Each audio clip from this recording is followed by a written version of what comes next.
Hello दोस्तों, welcome back to the 5 minute stock trading course.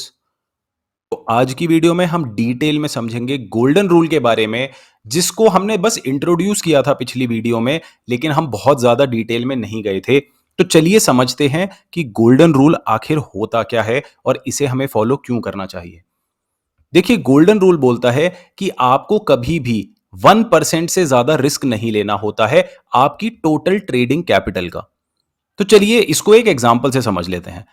तो मान लेते हैं कि आपका एक ट्रेडिंग अकाउंट है और आपने अपने इस ट्रेडिंग अकाउंट में डाल रखे हैं 1 लाख रुपए।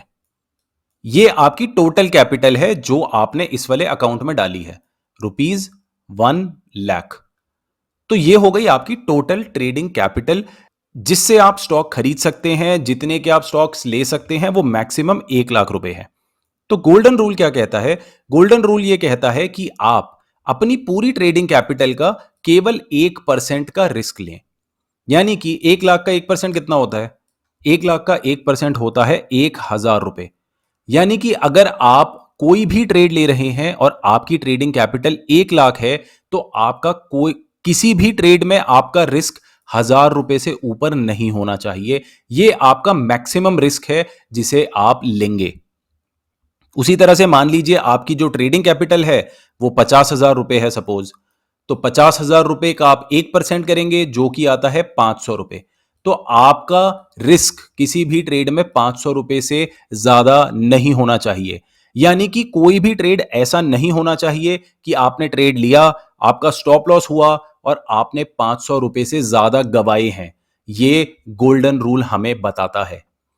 और इसी तरीके से आप अपने लिए नंबर कैलकुलेट कर सकते हैं। मान लीजिए हम एक और एग्जांपल ले लेते हैं जहां पर आपकी 5 लाख की कैपिटल है। तो अगर आपकी 5 लाख की कैपिटल है तो आप मैक्सिमम 5,000 तक का लॉस ले सकते हैं एक ट्रेड में। और इसी तरह से आप बस 1% निकालना है आपको अपनी टोटल ट्रेडिंग कैपिटल का, और आपको पता चल जाएगा कि आप कितना लॉस ले सकते हैं पर ट्रेड।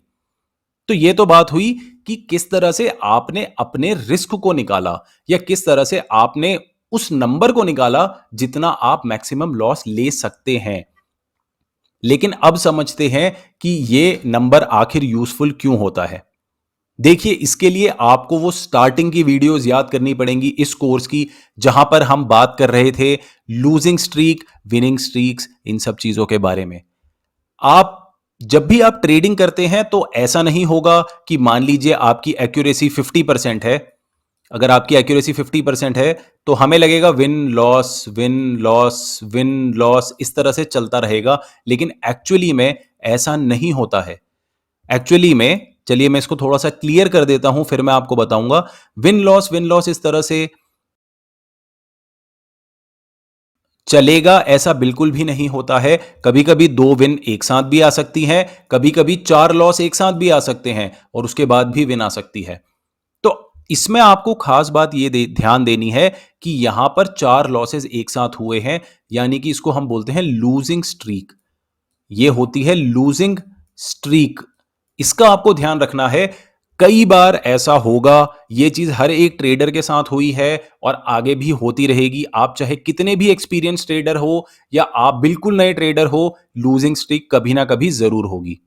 और क्योंकि लूजिंग स्ट्रीक हो सकती है, इसीलिए हमें 1% से ज्यादा रिस्क नहीं लेना होता है। सोचिए कि आप 1 लाख रुपए से ट्रेडिंग कर रहे हैं, ठीक है। मान लीजिए ये आपकी कैपिटल है। चलिए मैं इसको पहले थोड़ा सा क्लियर कर देता हूं, फिर हम समझते हैं। तो चलिए मान लीजिए आपकी 1 लाख रुपए की कैपिटल है। मान लीजिए आपकी टोटल जो ट्रेडिंग कैपिटल है वो 1 लाख रुपए है। 1 लाख रुपए आपकी ट्रेडिंग कैपिटल है। मान लीजिए आप 1% रूल को फॉलो नहीं करते, आप 5% रूल को फॉलो करते हैं और आप 5,000 रुपए का लॉस लेते हैं हर एक ट्रेड में। मतलब जो मैक्सिमम लॉस आप लेने के लिए तैयार हैं वो मान लीजिए 5,000 रुपए है, और आपके 5 स्टॉप लॉस एक साथ हो जाते हैं। अब कई लोग बोलेंगे नहीं, मुझे बहुत अच्छी ट्रेडिंग आती है, मैं मेरे इतने स्टॉप लॉस एक साथ नहीं हो सकते हैं। लेकिन अच्छे से अच्छे ट्रेडर्स के साथ ऐसा हो सकता है, और 5 भी छोटा नंबर है। कई बार 6, 7, 8 स्टॉप लॉस तक एक साथ हो सकते हैं। तो अब सोचिए आप 5% का रिस्क लेकर के चल रहे हैं। 1 लाख रुपए आपकी टोटल कैपिटल है, 5,000 का लॉस आप पर ट्रेड ले रहे हैं। आपने 5 लॉस लिए तो आपके 25,000 रुपए सीधा सीधा आपके अकाउंट से गायब हो गए। आपको इतना लॉस हो गया है।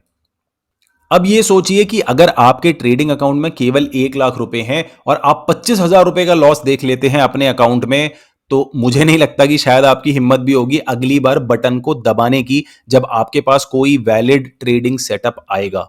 और ये वाली चीज बहुत ज्यादा जरूरी है। आपको बड़े बड़े रिस्क नहीं लेने होते हैं ट्रेडिंग में। ट्रेडिंग एक गेट रिच क्विक स्कीम नहीं है, ये एक गेट रिच स्लो स्कीम है। आपको ये चीज समझनी है। आप 1% का रिस्क लेंगे केवल, और आप उसमें रिवॉर्ड टू रिस्क रेशियो के हिसाब से पैसे बनाएंगे।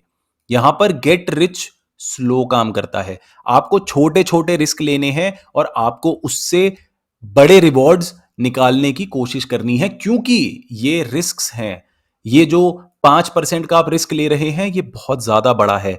एक्चुअली में आपका स्टॉप लॉस हो सकता है, और लगातार भी हो सकता है, कई बार हो सकता है। इसीलिए हम हमेशा 1% रूल को फॉलो करते हैं।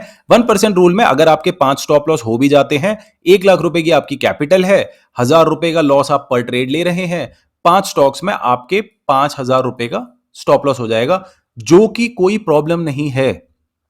आपके 1 लाख रुपए घट करके 95,000 हो जाएंगे, लेकिन ये फिर भी मैनेजेबल है। लेकिन अगर आप सोचिए कि आपके 5 स्टॉप लॉस एक साथ हो जाते हैं और आपके सीधा 25,000 का लॉस हो जाता है, 75 ही बचते हैं, तो शायद आप अगली बार ट्रेडिंग के लिए बटन ही नहीं दबा पाएंगे।